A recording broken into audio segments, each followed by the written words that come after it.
Pour ne manquer aucune de nos vidéos, abonnez-vous sur Diboudia Kassaï. Salut mesdames et messieurs, chers internautes, vous tous qui nous suivez à travers le monde. Aujourd'hui, nous allons parler de Rwandais qui se trouvent au Kasaï. Vous avez suivi les gens dire qu'il y a les Rwandais au Kasaï. Est-ce vrai qu'il y a les Rwandais au Kasaï, oui ou non? S'ils sont au Kasaï, ils sont où? Pourquoi ils sont là? Et qu'est-ce qu'il faut faire quand il y a encore du temps? Je reçois sur ce plateau un journaliste et historien célèbre de la province du Kasaï oriental, M. Jean-Alphonse Ngandou. Lui va nous retracer l'historique de la présence ou de la non-présence des Rwandais qui sont dans l'espace Kasaï. Jean-Alphonse, bonjour. Bonjour. Vous allez bien? Très bien. Voilà, avec vous, vous avez suivi d'ailleurs comment j'étais en train d'introduire mon émission. On nous dit qu'il y a les Rwandais au Kasaï oriental. Est-ce que c'est vrai ça? Merci de m'avoir posé cette question parce que je dirais que c'est une révélation que nous devons apporter à certaines personnes. Pour les autres, c'est une actualité qui est bien connue. Et pour les autres aussi, on peut dire que ça appartient à l'histoire.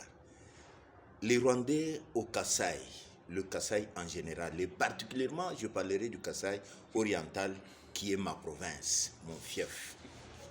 Les Rwandais sont au Kasaï, effectivement, mais ça ne date pas d'aujourd'hui. Depuis un certain temps, vous savez, du temps de Mobutu, sous le régime de Mobutu, Mobutu avait trouvé qu'il y avait certaines velléités de division dans la grande province du Kivu. Et au Kivu, Mobutu a cherché à apaiser la situation parce que depuis la période coloniale, on a vu les Rwandais qui aspiraient toujours à venir en République démocratique du Congo pour s'installer. Et du temps de Mobutu, en République du Zaïre, qu'est-ce qu'il a fait? Il a voulu satisfaire un peu les Rwandais qui étaient dans la même communauté économique avec lui, ce qu'on a appelé la CPGL, la communauté économique des États des Grands Lacs. Il devait satisfaire Abiyarimana, il devait satisfaire aussi de l'autre côté les pouvoirs qui se sont succédés. Je pense bien à Pierre Buyoya. Et il a divisé la grande province du Kivu en 3 provinces, ou 3 provincettes. Il y a le Nord Kivu, l'actuel Nord Kivu, il y a le Sud Kivu, puis il y a la province du Maniema. Bon, maintenant, il y avait des objectifs que je qualifierais de cachés dans la province du Nord Kivu. Dans le Nord Kivu, c'est une province qui est beaucoup plus exposée à l'invasion rwandaise. Et nous avons vu que pour ceux qui sont déjà arrivés à Goma, il y a des quartiers qui sont réservés aux Rwandais. Vous allez dans les Grands Lacs, vous allez dans le Mont Goma, et de l'autre côté là, un peu à Birere, vous trouvez que ce sont des quartiers qui sont habités foncièrement par des Rwandais. Mais les Congolais cherchent à s'imposer, comme on voit les ressortissants Banande, les Hima et les autres là, qui cherchent à s'imposer parce que c'est un territoire congolais. Et à partir de là, on a donné l'occasion aux Rwandais qui ont donné cette occasion. Ce sont les Européens qui ont eu une certaine prédilection pour les Rwandais plutôt qu'aux Congolais.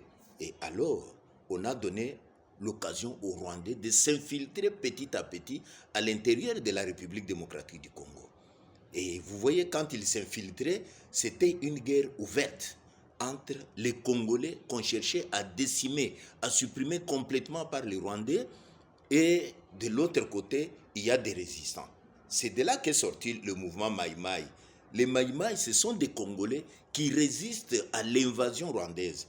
Il n'y a pas eu une autre invasion. Nous pouvons simplement dire que... C'est pas un groupe contre les pouvoirs de Kinshasa? Non. Les Maï-Maï, ce sont des Congolais. Je dis bien, les Maï-Maï n'ont résisté qu'à l'invasion rwandaise. Et si nous pouvons ajouter ougandaise, parce que tous ce sont des Tutsis pour la plupart, mais on les qualifie seulement des Rwandais. Et ils ont commencé à résister. Devant cette résistance, il n'y avait pas moyen qu'on puisse l'arrêter parce que ce sont des autochtones qui luttaient avec les moyens de bord. alors que les autres étaient soutenus par la communauté internationale, la fameuse communauté internationale. Et on a vu à partir de cela, vous voyez, pour envahir le Congo, j'avais parlé autrefois de certains chantages du président Paul Kagame à l'endroit du président américain Bill Clinton après l'assassinat de Juvenal Habyarimana. Mais je suis à l'étape de Mobutu. Mobutu a divisé le Grand Kivu en 3 provinces, mais je vais focaliser un peu l'analyse sur le Nord Kivu. Dans le Nord Kivu, les Nyanga, les Banande et les autres là cherchaient à résister contre l'oppression des Rwandais qui venaient s'installer en République du Zaïre dans le temps, aujourd'hui en République démocratique du Congo, et cherchaient à ravir les terres, donc occuper les terres des autochtones. Donc c'est une situation qui était très sensible et qu'il fallait résoudre avec beaucoup plus de politique et plus de sensibilité, je dis bien. Alors, on a vu ces Rwandais s'infiltrer petit à petit. Et ils sont là, ils ne sont pas majoritaires, mais ils sont simplement soutenus par le pouvoir de Kigali, le pouvoir de l'Ouganda, le pouvoir du Burundi et la communauté internationale. Donc ces gens se sont installés. On a parlé de la balkanisation. Quand vous parlez de l'infiltration, c'est de quelle façon? Ils venaient en masse s'installer dans un quartier, ils occupaient progressivement, ou ils s'installaient tout en changeant leurs identités. Expliquez-nous un peu cette infiltration-là. Vous voyez, quand nous disons infiltration, ce n'est pas une entrée massive. Ils viennent petit à petit, donc par personne. Se faisait appeler sous leur nom ou ils ont changé? Non, ils ont seulement leur nom. Et jusqu'au jour d'aujourd'hui, ces gens-là cherchent toujours à avoir la nationalité congolaise. Ça, c'est bien connu. Vous avez suivi même à la conférence nationale souveraine, on a parlé du problème des nationalités congolaises, mais qu'on n'a pas résolu. On n'a pas résolu parce qu'il y avait beaucoup de sensibilité, c'est-à-dire qu'il y a des Rwandais qui se sont infiltrés jusqu'au sommet de l'État. Sachez bien que Mobutu a travaillé avec Barthélemy Bisengimana, mais c'est un Rwandais. Et dans le comité central, il a travaillé avec Rwakabu Banjiga et bien d'autres. Ce sont des Rwandais qui étaient jusqu'au sommet de l'État et Bisengimana Rwema a fait 15 ans comme directeur de cabinet de Mobutu.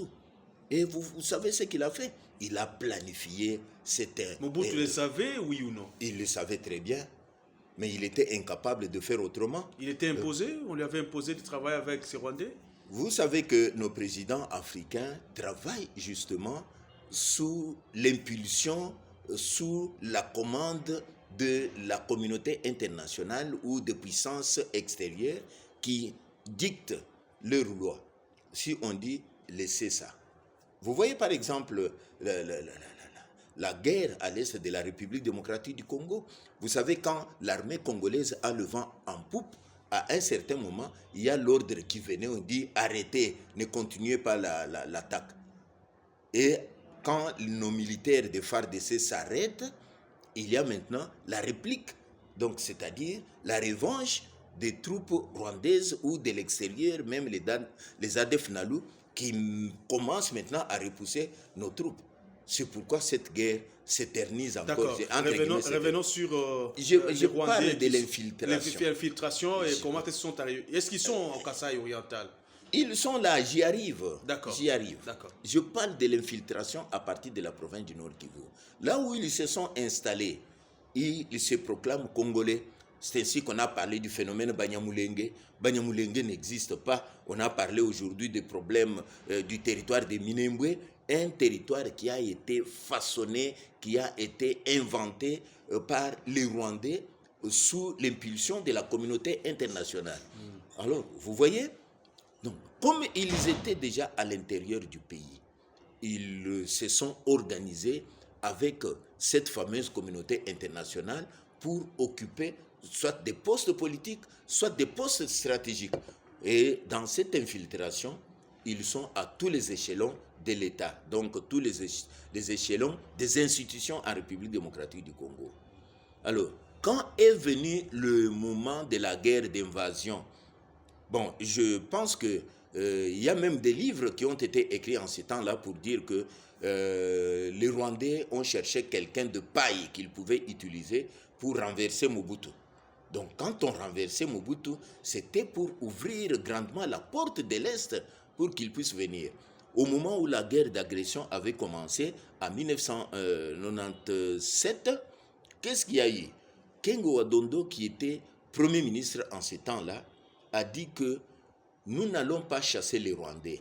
Comme ils envahissent l'Est, nous allons leur confier un territoire à 250 km de la frontière commune entre le Congo et le Rwanda. Donc, à partir de la frontière Est, ils devaient pénétrer les Rwandais. Bien identifiés. Kengo a déclaré comme ça. Je n'invente pas. Léon Kengo Adondo. Qu'il fallait les accorder un territoire à plus ou moins 250 km. Il fallait installer les Rwandais à plus ou moins 250 km à l'intérieur de la République démocratique du Congo. Donc 250 à partir de la frontière commune avec le Rwanda. Donc vous voyez, 250 km, ils sont plus à l'intérieur du territoire national de la RDC et ils sont au-delà des terres occupées par les vrais Congolais. C'est ainsi que le mouvement Maïmaï s'est beaucoup plus focalisé vers la province du Maniema, la troisième province 7, créée par Mobutu, donc la province du Maniema, et dans la province du Nord Kivu. Vous voyez? Bon, quand ils vont s'installer là-bas, au moment où le génocide a commencé, parce que quand le génocide a commencé, les Rwandais, entre eux-mêmes, s'entretuaient. Et Kagame, qui est venu avec l'armée patriotique rwandaise, et son parti. Vous disiez que Juvenal il est resté. Il avait renversé les Tutsis et depuis 1972, il était aidé d'ailleurs par le président Mobutu et il est resté au pouvoir et vous voyez leur amitié qu'ils avaient tissée, et jusqu'au moment où Abiyarimana est mort. Et quand Abiyarimana mourait, lui qui était Hutu, un Muntu justement, qui était Hutu, était combattu de l'autre côté par les Tutsis qui venaient de l'Ouganda, parce que Yoweri Kaguta Museveni, c'est un Tutsi, et il s'est allié à Paul Kagame, et les Tutsis ont fait un front commun contre les Hutus. D'accord, et quand il y a eu ce génocide... Là c'est leurs propres affaires. Allons dans les génocides, écoutez. Arrivons dans les génocides, dans les génocides. Des agressions, ils fouillaient vers les Congos, c'est les Tutsis qui fouillaient les Congos. Ce sont les Hutus qui fouillaient vers les Congos. Fouillaient vers le Congo. Et puis, les Hutus, ce sont les Interamwe qui ont commencé à assassiner les Tutsis sous prétexte que ce sont eux qui sont à la base de la mort de Juvenal Abiyarimana. Alors, ils sont venus pourchassés par leurs frères Tutsis, donc tous Rwandais. Les Hutus sont des Rwandais, les Tutsis sont encore des Rwandais. Alors, quand ils sont venus... Là, c'était vers quelle année précisément? Vers 97. C'était vers 97. Et au moment où... Mais là, le génocide avait déjà pris fin. Le génocide, en tout cas, battait son plein. Le génocide a commencé... J'ai dit, le génocide a commencé en 94. Et avec cette guerre qui était infligée au Rwanda par l'Ouganda avec Paul Kagame. Donc c'est à partir de cette guerre-là qu'il y a eu le génocide. Oui. Donc vous voyez, en 94, au mois d'avril, quand l'avion de Juvenal Abiyarimana a été abattu, et le génocide a commencé. Bon, le génocide a battu vraiment son plein vers 96 avec la guerre de libération en République démocratique du Congo, au moment où Laurent Désiré Kabila commençait à avancer avec les Rwandais Tutsis cette fois-ci, les Rwandais Tutsis, les Ougandais Tutsis, vous voyez les Déokar, Déogracia Bouguera, avec des Bizimakara, tous ce sont des étrangers, ce ne sont pas des Congolais. Alors, ils vont venir avec cette armée soutenue par l'extérieur, entrer à l'intérieur. Maintenant, ceux qui fuyaient sont venus jusqu'ici chez nous. Ils sont venus jusqu'à Lusuku où ils se sont implantés. Ils ont quitté l'Est vers Lusuku, au Kasaï oriental. Ils sont allés plus loin. Donc au Kasaï oriental. Donc je parle de l'espace Kasaï. L'espace Kasaï. Parce qu'il y a cette émission, nous l'avions sûrement prévue pour répondre aux messages qui véhiculent dans les réseaux sociaux selon lesquels les Rwandais se retrouveraient ici chez nous Ils se retrouvent Kasaï. au Kasaï. Et puis, d'ici 30 ans, ils vont aussi se réclamer des Congolais, ils auront une tribu, et ça peut encore compliquer l'avenir de la RDC. Très bien voilà dit. pourquoi nous voulons que Voilà. l'historien nous retrace cette histoire Oui. pour essayer un peu de comprendre comment ils sont arrivés, Voilà. quels sont les enjeux qui nous attendent. Voilà. Ils sont venus et ils se sont implantés à Lussuku, où ils ont formé... Lussuku se trouve précisément où? Lussuku, c'est dans le territoire de la Luilu. Je parle du Kasaï oriental, l'ancienne configuration. Luilu, c'est maintenant la province de Lomami. précis. Maintenant, c'est dans la province de la Lomami. Donc, si je parle du Kasaï oriental, je l'ai signalé au départ, c'est l'ancienne configuration du Kasaï oriental. Ouais, donc, Et nous du côté retenons des- quand même que les Rwandais, quand ils sont venus, ils sont allés s'installer à Lussuku, À dans les à territoires de Lussuku. Luilu, dans Oui, la oui. province de Lomami actuelle. Oui, oui. Pendant que les Tutsis continuaient la progression vers Mbujimai, Kananga, et ils sont allés jusqu'à Kinshasa, où ils ont pris le pouvoir. On a vu les James Kabarebe, on a vu des Bizi Makara, on a vu les Azarias Ruberois. Donc tout ça, même par leur nom, vous comprenez que ce sont des Rwandais. Alors, une partie qui s'est installée à Lussuku, évitant l'agression qui venait, cette partie-là a constitué en quelque sorte une localité. Une localité habitée foncièrement par des Rwandais qui sont venus du Rwanda. Donc je mets ça entre guillemets. Qui sont venus, qui étaient pourchassés par leurs frères Tutsis. Mais les Tutsis, avec Laurent Désiré Kabila, ont progressé jusqu'à Kinshasa. Mais ceux qui se sont implantés à Lussuku, ils ont formé maintenant une communauté, une grande communauté À Lussuku. à Lussuku. Ils sont là jusqu'à aujourd'hui. Écoutez le comble. Aujourd'hui, ces Rwandais-là peuvent se marier aux autochtones, les autochtones entre guillemets, c'est-à-dire les habitants, les Congolais qui sont là. Mais les Congolais ne peuvent pas venir se marier à ces Rwandais qui sont installés là. Là, c'est une réalité que j'ai vécue moi-même. C'est Donc, vrai. oui, ils peuvent se marier. Donc, prendre les une Rwandais fille qui sont à congolaise. Lussuku Oui. peuvent se marier avec les Congolais. Les Congolais qui Mais sont un là. Congolais ne peut pas se marier avec Non, les Rwandais qui un sont à Congolais ne peut pas quitter là pour venir prendre une Dans leur fille localité, rwandaise là. dans cette localité-là. Et la localité, là, petit actuellement, à c'est- petit, Uh-huh. petit à petit, la localité-là commence à devenir en quelque sorte un village tendant à devenir plus tard un groupement. Et si c'est un groupement de Rwandais, vous voyez, avec le taux de natalité ici chez nous, nous faisons beaucoup d'enfants et les gens là augmentent. C'est ainsi Ils que... peuvent être au il y a- nombre de combien, Jean-Alphonse, au total? je ne peux pas donner des statistiques de la démographique pour les Les gens moment, estiment mais qu'ils peuvent être autour de 30 000 personnes. même plus. Écoutez, comme ils sont déjà installés là-bas et ils cherchent à avoir un groupement qui est le leur, propre à eux. Et plus tard, ils vont réclamer que ce soit un territoire. Et un jour, le pouvoir central dira non, puisqu'ils sont déjà au-delà de 50 000, ils peuvent constituer déjà un groupement, un territoire, et un territoire qui sera autonome. Si ce territoire-là est autonome. Vous savez que les Rwandais, ce sont des guerriers, tandis que de l'autre côté, là, ce sont des agriculteurs. Si, par exemple, ils commencent à mettre en pratique leur pratique guerrière, leurs sentiments guerriers, ils vont combattre les originaires de tous ces territoires-là, parce que là, il y a des Kanyok, et il y a les Luba, et il y a ceux qui sont tout autour, là, les Mutomukulu, etc. Voilà, ils vont commencer à se répandre et à occuper le territoire qu'occupent aujourd'hui les agriculteurs. Donc, le même scénario qui s'est produit dans la province du Nord Kivu peut facilement se reproduire ici chez nous à Lussuku. Je pense que là, vous comprenez. Ils sont venus là-bas, Mais ils ont attaqué les Nyanga, communication ils ont avec attaqué les Nyanga, les Nandé, etc. pour occuper le territoire. Mais ici, ils vont commencer à attaquer les pauvres agriculteurs de ce côté-là, les Kanyoke et les autres du côté de Mulundu, pour prendre de l'extension, pour que leur territoire puisse s'agrandir. Et tôt ou tard, si on compte 30 ans, comme ça court dans les réseaux sociaux, dans 30 ans, ils vont constituer une importante communauté qui va se réclamer congolais d'origine dans 30 ans.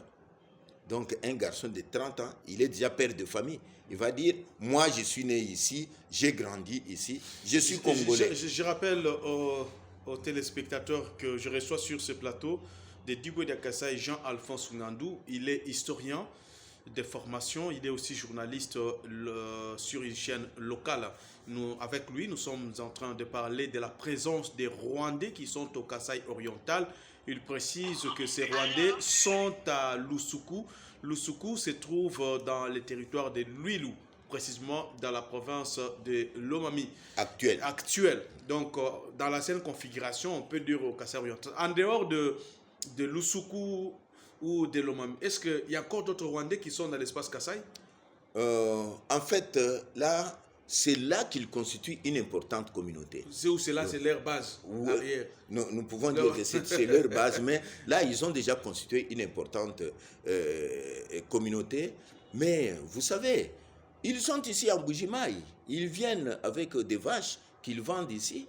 Et vous savez, cette infiltration-là, à partir de Goma, ça ne s'est, ou de la province du Nord Kivu, ne s'est pas faite de manière spontanée. Mais c'est sporadique. Pendant un temps, il y a ceux qui émigrent, qui quittent là-bas, qui entrent et qui s'installent. Et dès qu'ils s'installent, il y a le contact avec leur base.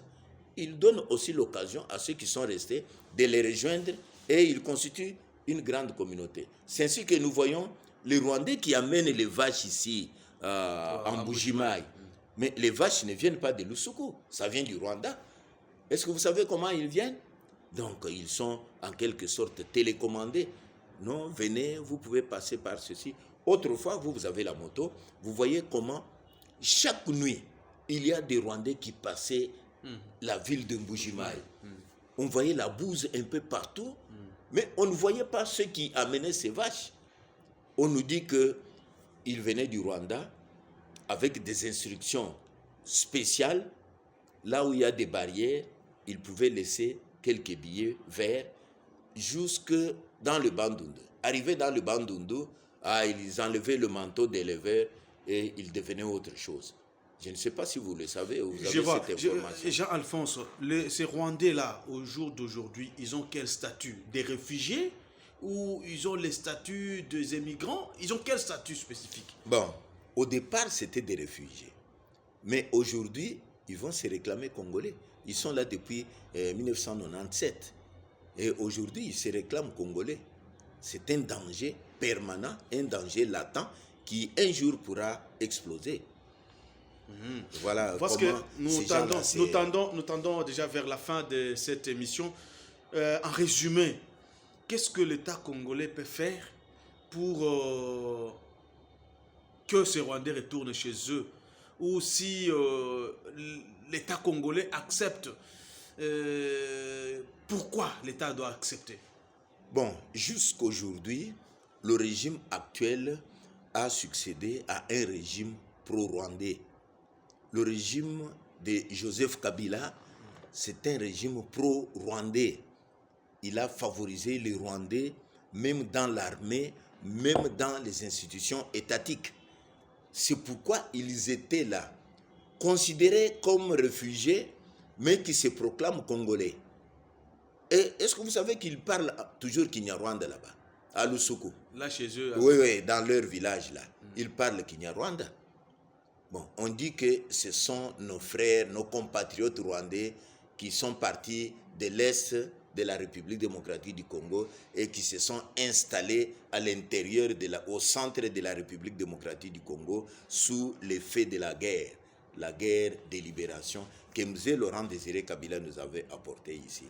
Donc vous voyez le côté négatif de cette guerre de libération. Si on vous demandait, Jean-Alphonse, de trouver la solution pour ces Rwandais, qu'est-ce que vous pouvez faire? Voilà, à mon humble avis, il y a toujours lieu de mettre fin à cette implantation des Rwandais.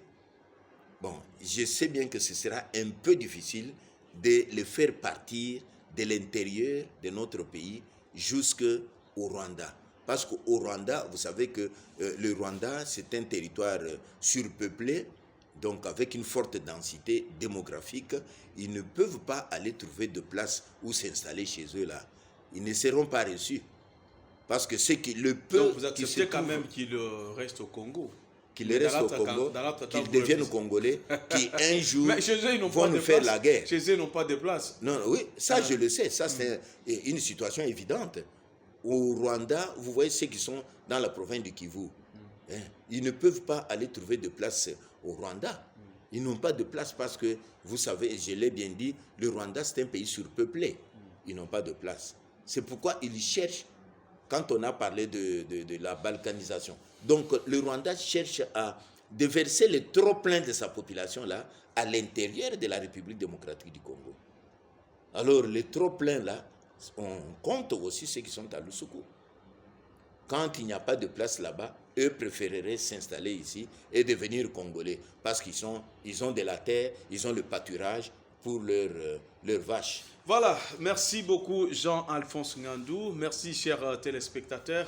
Nous sommes arrivés pratiquement à la fin de notre émission. N'hésitez pas de vous abonner sur notre chaîne. N'hésitez pas de nous envoyer vos messages et des suggestions également. Nous vous remercions de votre fidélité. On se retrouve prochainement. Au revoir. Pour ne manquer aucune de nos vidéos, abonnez-vous sur Diboudia Kassaï.